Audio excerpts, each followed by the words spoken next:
Everyone, my name is Genawi, and I'm an incoming freshman at Columbia. I'm excited to present the data management work I've been doing this summer for Phase 3 of the Project 8 experiment in collaboration with Dr. Penny Slocum. Our focus has been on developing infrastructure to support scalable, portable, and efficient workflows to help manage the large amounts of data that are to be produced during the Project 8 experiment. So the objective of Project 8 is to place increasing constraints on the neutrino mass via high-precision spectroscopy of the electrons emitted during tritium beta decay. During beta decay, a tritium nucleus decays into a helium-3 nucleus, emitting an electron and an antineutrino. Because the neutrino is weakly interacting and not directly observed, Project 8 aims to infer its properties by measuring the kinetic energy spectrum of the emitted electron. Specifically, because energy conservation requires that any neutrino mass subtract from the electron's kinetic energy, the endpoint region of the electron's kinetic energy spectrum becomes a critical region for detecting the neutrino mass.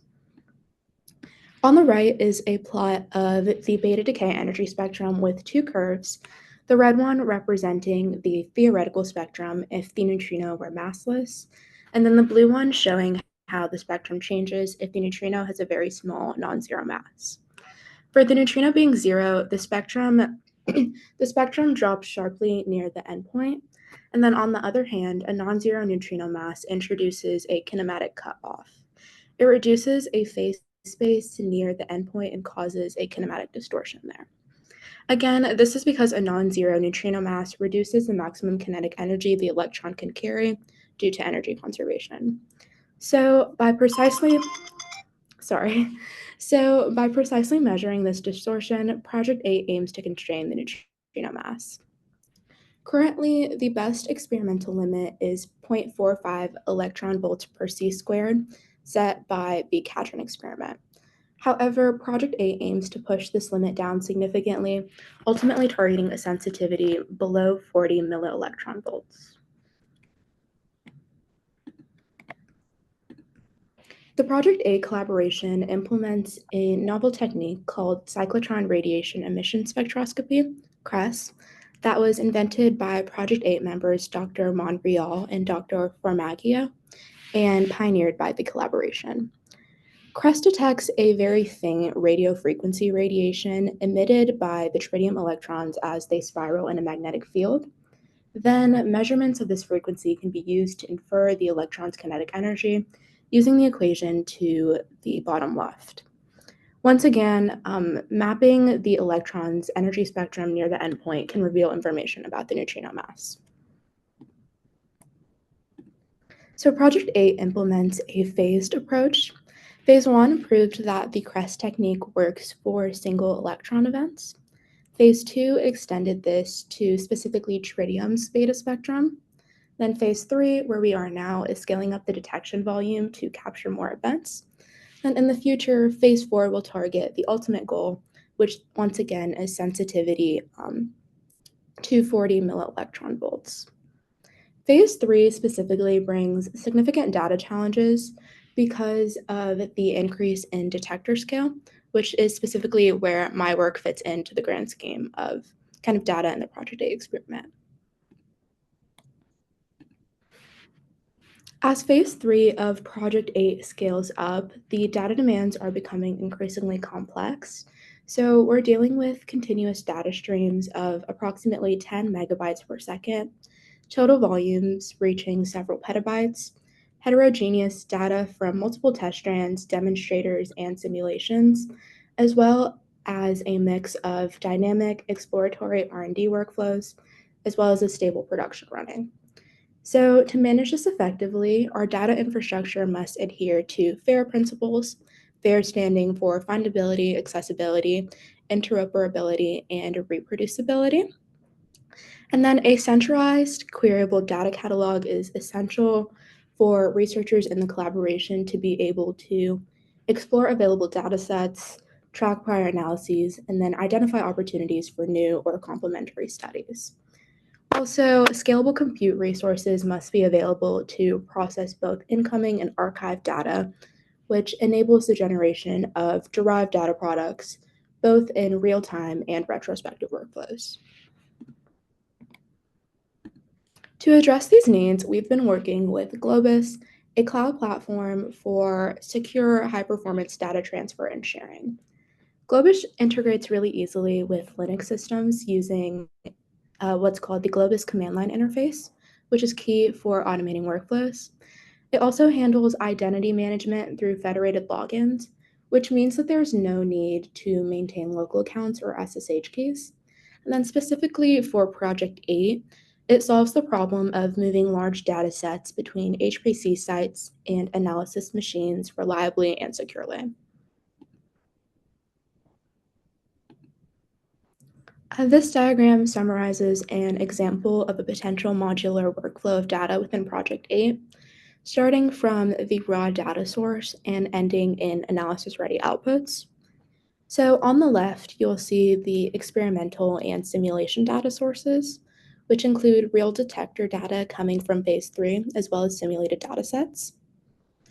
Both of these sources generate data in the same raw format, which helps keep this workflow unified.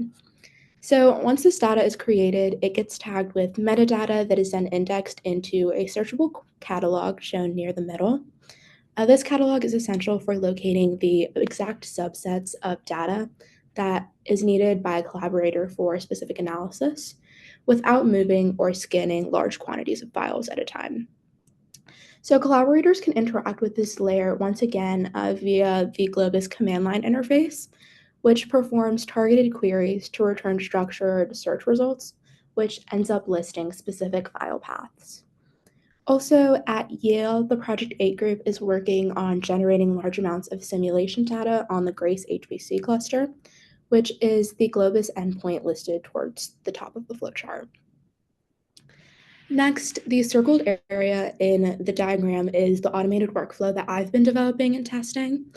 It enables querying the metadata catalog to find relevant files, using the Globus command line interface to, to transfer those files from a source like Yale's HPC storage, and then launching a containerized post-processing job using Project 8 software. Sorry, I don't know if you can hear me, but that's 3 minutes. Okay. So the Globus web portal provides access to raw data with a search interface. You can browse and visualize available data sets, but right now it's manual, requires clicking, and is not scalable for repeated tasks. It is also limited to 100 files per query, which is far too small for bulk transfers or efficient analysis. So to fix that, we've been using the Globus command line interface, which once again supports scripting and automation. Like I mentioned previously, large quantities of data are being generated via simulation on Yale's Grace HPC cluster. The simulated data mirrors experimental formats to validate pipelines. So just like with the experimental data, we need to post-process simulation outputs. So we focused on making those post-processing workflows portable, meaning that they can run on any Linux system and support the kind of collaborative analysis needed for Project 8. So on the right is a flowchart that maps the workflow I've been developing.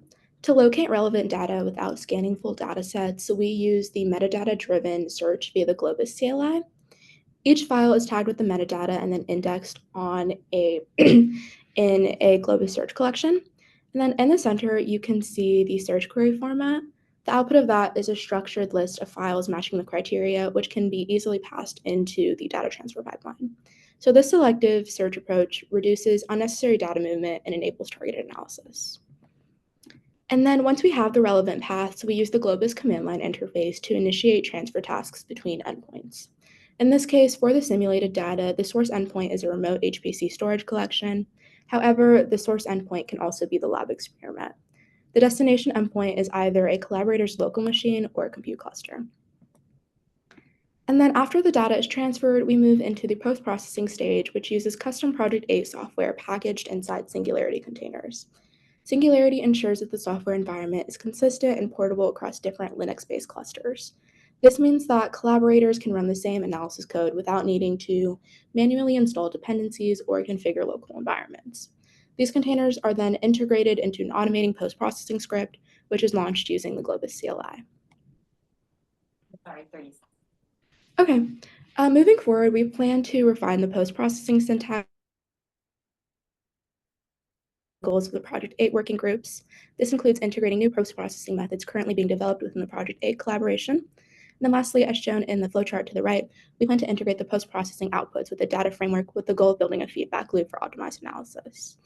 And then to summarize, we've built and tested a modular portable data workflow for Project 8, and we've implemented successful initial trials of the Globus data management framework for the collaboration. So moving forward, our focus will be on developing and integrating more sophisticated post-processing techniques into the framework. And then that. Any questions?